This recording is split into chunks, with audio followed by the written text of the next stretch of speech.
چرا ما نمیفهمیم که کالبد تن ما بدون روح ما قیمت نداره؟ چرا همین قدری که این بازرگان در فراغ توتیش گریه کرد، من در ضعف‌های معنوی و باطنی خودم، در اون بعد درونی خودم، روحم که داره برباد میشه، همینقدر غم ندارم؟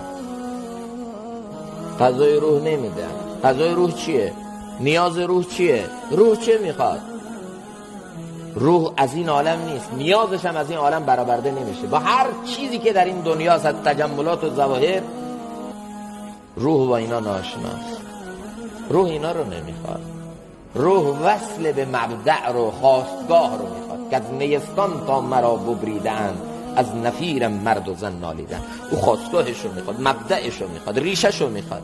این روح رو باید به اون عالم وصل کنی. چطور وصل کنی؟ با بندگی او، با محبت او، با متخلق شدن به اخلاق و متصف شدن به اوصاف رحمانی، با جلا دادن باطل، با صیقل کردن درون. خودتو باید به الله برسون. اینا غذای روحته. چرا غذای روحتو نمیدی؟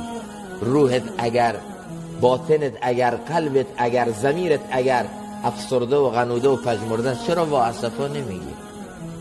یه روز غذای روح ندادی، غذای جسم نمیدیم، یه شب پریشانیم نیست؟ شب به ما بگم بخواب، خوابم نمیاد. خواب اصلا معنا نداره. چرا؟ شام نخوردم. یه دفعه شده تا بال ما بگیم که بگیم بخواب، بگم نه امروز من اصلا تلاوت نکردم، امروز من اصلا ذکر نکردم، امروز من اصلا خوراک روح ندادم، روحمو صیقل ندادم. نه فکری بوده، نه ذکری بوده، نه تلاوتی، نه دعایی بوده. چطور بگیرم بخوابم؟ نمیتونم بخوابم. همین قدری که به جسم بها میدیم، همین قدر به روح بها میدیم. بگید